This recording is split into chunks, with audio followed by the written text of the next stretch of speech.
जी हाँ दोस्तों, अरावली पर सुप्रीम कोर्ट क्या लेने जा रहा अपना फैसला वापस? मोदी शाह अडानी की क्यों अटक रही हैं सांसें?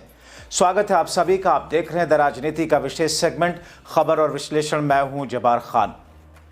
दोस्तों, आखिर अचानक ऐसा क्या हुआ कि सुप्रीम कोर्ट अपने ही फैसले को वापस लेता हुआ दिख रहा है? आखिर सुप्रीम कोर्ट ने अरावली पर स्वतः संज्ञान लेकर इसकी दोबारा से सुनवाई करने के लिए क्यों फैसला लिया? तो क्या अब मोदी और शाह की सरकार जो 100 मीटर वाला दायरा जिसने तैयार कर दिया था अरावली की पहाड़ियों के लिए, अब वो खत्म हो जाएगा? क्या देश भर की जनता और विपक्षी पार्टियों के विरोध के बाद अब सुप्रीम कोर्ट भी इस बात को सोचने पर मजबूर हुआ कि यह फैसला उचित नहीं है? विस्तार से दोस्तों आपको सब कुछ बताते हैं। अगले चंद मिनट मेरे साथ में जरूर रहें ताकि इसके हर एक पहलू से वाकिफ हो सके। दोस्तों, अरावली पर्वतमाला जिसको लेकर उठा विवाद एक बार फिर से सुप्रीम कोर्ट पहुंच चुका है। दरअसल जमीन से 100 मीटर या उससे अधिक ऊंचाई वाली पहाड़ियों को ही अरावली मानने की नई परिभाषा का विरोध जिस स्तर पर कांग्रेस, इंडिया गठबंधन के सभी दलों ने और पूरे देश की आम जनता ने, खास तौर पर गुजरात से लेकर राजस्थान, हरियाणा, दिल्ली, उत्तर प्रदेश में हुआ, जिसकी कल्पना न तो सरकार ने की थी न तो सुप्रीम कोर्ट ने। अब इस मुद्दे पर सुप्रीम कोर्ट ने स्वतः संज्ञान लिया है दोस्तों।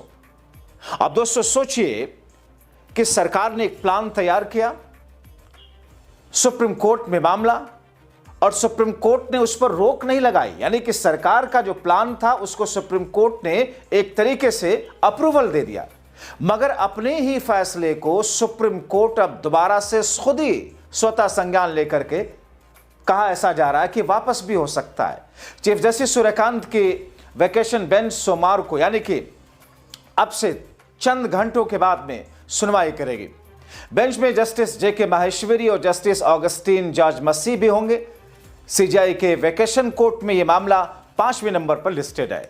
यानी कि दोस्तों 29 दिसंबर को सुप्रीम कोर्ट कुछ ऐसा करने जा रहा है जिसकी गूंज एक बार फिर से देश में सुनाई देगी। क्योंकि अगर सुप्रीम कोर्ट को इस पूरे मामले पर दोबारा से गौर करना ना होता तो स्वतः संज्ञान नहीं लेता। अब सभी की नजरें सुप्रीम कोर्ट की उस सुनवाई पर टिकी है जिसमें केंद्र और राज्य सरकारों को नए निर्देश जारी किए जा सकते हैं। दोस्तों, अरावली पर्वतमाला के संरक्षण और बदलाव का विरोध जिस अंदाज में, जिस तरीके से हुआ, लोगों ने खून से लिख करके चिट्ठियां सौंपी हैं राष्ट्रपति के नाम, लोगों ने जिस तौर पर घरों से निकल करके, जेनजीज ने जिस तरीके से इसमें विरोध प्रदर्शन किया, हिस्सेदारी की, जाहिर तौर पर अगर 100 मीटर वाली परिभाषा ही रही, इसका मतलब यह है कि 90% अरावली की पहाड़ियां इससे बाहर है। अब दोस्तों, ग्रीन मैन नरपति सिंह राजपुरोहित ने अपने खून से राष्ट्रपति के नाम पर ज्ञापन लिखा। बाड़मेर कलेक्टर टीना डाबी को अपना ज्ञापन सौंपा। अरावली बचाओ जैसे स्लोगन्स। ज्ञापन में लिखा गया कि अरावली पर्वतमाला केवल पहाड़ नहीं, हमारी हवा, पानी, वन्य जीव, आने वाली पीढ़ियों की जीवन आधार है। 100 मीटर के नाम पर हो रहे विनाश को रोकिए। दरअसल फॉरेस्ट सर्वे ऑफ इंडिया के रिपोर्ट के अनुसार राजस्थान के 12,081 पहाड़ियों में से केवल 8% ही 100 मीटर से ऊंची हैं। यानी कि 92% सब बाहर मौज से खनन कराएंगे। अगर यह नई व्याख्या लागू होती तो 92% इससे बाहर हो जाएंगे। अरावली पर्वतमाला गुजरात, राजस्थान, हरियाणा से दिल्ली तक फैली हुई है। थार रेगिस्तान उत्तरी मैदान के बीच अवरोधक के रूप में होती है। पर्वतमाला के लिए 100 मीटर की परिभाषा इसके लिए बड़े हिस्से के कानूनी संरक्षण के बाहर कर देगी। यह तकनीकी मुद्दा नहीं है दोस्तों, यह उत्तर पश्चिम क्षेत्र के पर्यावरण भविष्य को सीधे तौर पर प्रभावित करेगा। इसीलिए कांग्रेस ने मोदी सरकार के कदम को और अदालत से उसको सहमति मिलने के खिलाफ आंदोलन छेड़ा। जो पर्वत ना सिर्फ दुनिया का सबसे पुराना पर्वत श्रृंखला के रूप में माना जाता है, मगर जो पर्वत श्रृंखला जो हमारे देश की एक जीवन रेखा भी जिसको समझा जाता है, एक तरफ गंगा जमुना और दूसरी तरफ हमारी सभ्यता को मरुभूमि बनने से बचाने वाली ये पर्वत श्रृंखला, रेगिस्तान बनने से बचाने वाली ये पर्वत श्रृंखला। आज चाहिए तो ये था जब वायु प्रदूषण हरियाणा में, दिल्ली में, देश में सबसे ज़्यादा नहीं दुनिया में सबसे ज़्यादा वायु प्रदूषण हमारे क्षेत्र में हुआ, तो ऐसे समय में अरावली के पर्वत, अरावली के जंगलों में और वृक्षारोपण का फैसला सरकार लेती। लेकिन सरकार ने सुप्रीम कोर्ट में पैरवी करी कि 100 मीटर से कम की जितनी पहाड़, जितने पर्वत अरावली में आते हैं उनको अरावली ही ना समझा जाए। इससे दुर्भाग्यपूर्ण बात नहीं हो सकती। इस फैसले की चपेट में मैं मानता हूं हरियाणा में तो लगभग सारी अरावली आ जाएगी। हरियाणा में, दिल्ली में जो बची खुची है सारी अरावली आ जाएगी। और केवल हरियाणा में अरावली ही नहीं, आने वाले समय में शिवालिक जो हमारे पंचकुला, अंबाला, यमुनानगर जिलों में, वो भी 100 मीटर से कम की अगर बात होगी। और ये 100 मीटर कोई समुद्र के स्तर से 100 मीटर नहीं नापा जाएगा, ये जो सबसे नज़दीक समतल जगह जगह मिलेगी वहाँ से 100 मीटर नापा जाएगा। यानी कि गुड़गांव में जो पहाड़ियाँ हैं वो गुड़गांव की जो सिटी सेंटर है वहाँ से नापा जाएगा। तो ये तो मैं समझता हूँ कैसा फैसला जिसने आज देश को आक्रोशित किया है, एक ऐसा फैसला जो स्वीकार्य नहीं है। आज मैं भी संकल्प लेता हूँ पूरे देशवासियों के साथ कि इस फैसले के खिलाफ लड़ाई लड़ेंगे। इस फैसले को लागू देश में ना किया जाए, इसके लिए जो संघर्ष करना पड़ेगा वो करेंगे। जिस पर्वत श्रृंखला ने सदियों से हमारे पूर्वजों को सहारा दिया हो, उसको यूं सरकार के, खनन माफिया के, रियल एस्टेट माफिया के, बड़े बड़े धन्नाढ़ उद्योगपतियों के लालच से उस पर्वत को यूं उनकी भेंट चढ़ने नहीं देंगे। आओ मिलकर अरावली को बचाने का संकल्प लें। जय अरावली, जय हिंद, जय किसान, जय जवान। दोस्तों, सुप्रीम कोर्ट ने केंद्रीय पर्यावरण मंत्रालय की समिति की सिफारिश स्वीकार कर ली थी। यानी कि मोदी शाह ने जो कुछ कहा उसे सुप्रीम कोर्ट ने मान लिया था, जिसमें वही 100 मीटर वाली बात रखी गई थी। इससे पहले 1985 से चले आ रहे गोदावरी और MC मेहता मामले में अरावली को व्यापक संरक्षण मिला हुआ था। नए फैसले के बाद राजस्थान, हरियाणा, दिल्ली, NCR में विरोध प्रदर्शन, देश में विरोध प्रदर्शन। पर्यावरण कार्यकर्ता इसे इकोलॉजिकल आपदा बता रहे हैं। पर्यावरणविदों और विपक्षी दलों के नेताओं ने केंद्र सरकार पर सवाल उठाए। पर्यावरणविदों का तर्क है कि अरावली रेंज में 100 मीटर से छोटी पहाड़ियों में खनन की मंजूरी मिलने से इन पर्वतमालाओं के अस्तित्व को आप खत्म कर रहे हैं। जबकि केंद्र क्या कहती है, साहब ये तो गलत फहमी फैलाई जा रही है। कुछ भी आप कर लो, केंद्र की किसी नीति की आप आलोचना करो, आप पर गलत फहमी फैलाने का आरोप लगता है। और कई बार गलत फहमी और जनता को भ्रमित करके, द्वेष भावना के कारण कदम उठाकर बता करके इसे केसेस भी करवा देते, लोगों को जेल में भी डलवाया है।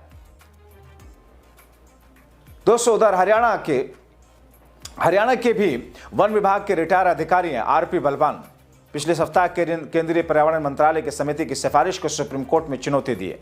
उन्होंने सुप्रीम कोर्ट में पहले से चल रहे गोदावरी मामले की में याचिका दाखिल की, जिस पर कोर्ट ने केंद्र, राजस्थान, हरियाणा सरकार पर पर्यावरण मंत्रालय को नोटिस जारी किया। इसकी सुनवाई तो सुप्रीम कोर्ट ठंडी की छुट्टियों के बाद करेगा। मगर दोस्तों, सभी हैरान थे मोदी सरकार ने ऐसा कदम क्यों उठाया और उस पर कोर्ट ने रोक क्यों नहीं लगाई कि 100 मीटर तक की ऊंची पहाड़ियां अरावली से बाहर कर दी गई। मगर दोस्तों, यह आपके हौसले, आपके विरोध का असर है कि सुप्रीम कोर्ट ने स्वतः संज्ञान लेकर सुनवाई करने का फैसला किया। चूंकि विवाद काफी ज्यादा बढ़ चुका था, इसलिए देश में बेतहाशा विवाद के बाद मजबूरन मोदी सरकार को अरावली रेंज में नए खनन पट्टों पर लगाई रोक लगानी पड़ी। 24 दिसंबर को केंद्रीय वन, पर्यावरण और जलवायु परिवर्तन मंत्रालय ने यह बयान में कहा कि पूरी अरावली श्रृंखला में कोई नया खनन लीज नहीं जारी रहेगा। दरअसल ये ढकोसलेबाजी है दोस्तों। फैसला तो अपने हक में करवा ही लिया है, कुछ वक्त के लिए टेम्परेरी रोक लगा दी ताकि लोग शांत हो जाएं, भूल जाएं। उसके बाद में पर्दे के पीछे से इनके बड़े बड़े मित्र खनन माफिया खनन करेंगे। केंद्र राज्य सरकारों को अरावली में किसी भी प्रकार के नए खनन पट्टे देने पर पूर्ण प्रतिबंध लगाने का निर्देश तो जारी किया, लेकिन कब तक है ये नहीं बताया। पूरे अरावली पर रहेगा, मगर कब तक। अब दोस्तों, जो लिखित बयान है उसके मुताबिक इस आदेश का मकसद राष्ट्रीय राजधानी क्षेत्र तक फैली सतत भूवैज्ञानिक श्रृंखला के रूप में अरावली की रक्षा करना, सभी अनियमित खनन गतिविधियों को रोकना। केंद्र के बयान के बाद पूर्व सीएम अशोक गहलोत, जयराम रमेश सहित विपक्षी नेताओं ने कहा इसमें कुछ भी नया नहीं, सुप्रीम कोर्ट के आदेश में यह सब है, उसी का पालन करना है। दोस्तों, दिल्ली से गुजरात तक 670 किलोमीटर में अरावली की पहाड़ियां हैं। दिल्ली एनसीआर के नजदीक अरावली के पहाड़ सबसे अधिक छलनी किए गए। करानी में भी सिर्फ 10 साल 2002 से 2012 तक पहाड़ को इतना काटा गया, अब टावर नुमा नुकीली पहाड़ बची है। अकेले इस पहाड़ पर अवैध खनन का एरिया करीब 2.5 वर्ग किलोमीटर है। एक्सपर्ट का दावा है कि इस इलाके में 1 लाख करोड़ रुपयों से ज्यादा का खनन अवैध तरीके से माफियाओं ने किया और बेच डाला। 2014 में अलवर डीएफओ ने एनजीटी के आदेश पर अवैध खनन से हुए नुकसान का आकलन किया था। तब डीएफओ ने अपनी रिपोर्ट में 50,000 करोड़ रुपयों का वन खनिज संपदा का नुकसान का हवाला दिया था, जो कि इससे कहीं ज्यादा है। दोस्तों, जाहिर तौर पर यह एक ऐसी स्थिति है जिसमें सुप्रीम कोर्ट अब स्वतः संज्ञान लेने जा रहा है, और ऐसे में अगर उसने 100 के बजाय पुरानी वाली परिभाषा रखी या 50 मीटर कर दिया, तो फिर मोदी शाह की जिनसे भी जो भी बैकडोर से बातचीत चल रही होगी वो तो धराशायी हो जाएगी। लेकिन दोस्तों, जब आप जागरूक होते हैं, जब आप अपने हितों की रक्षा के लिए आगे बढ़ते हैं, तो फिर कोई भी सरकार हो, कोई भी पार्टी, यहां तक कि कोर्ट भी बैकफुट पे जाता है।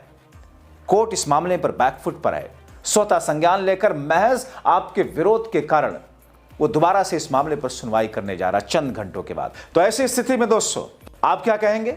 अपनी राय कमेंट बॉक्स में जरूर लिखें।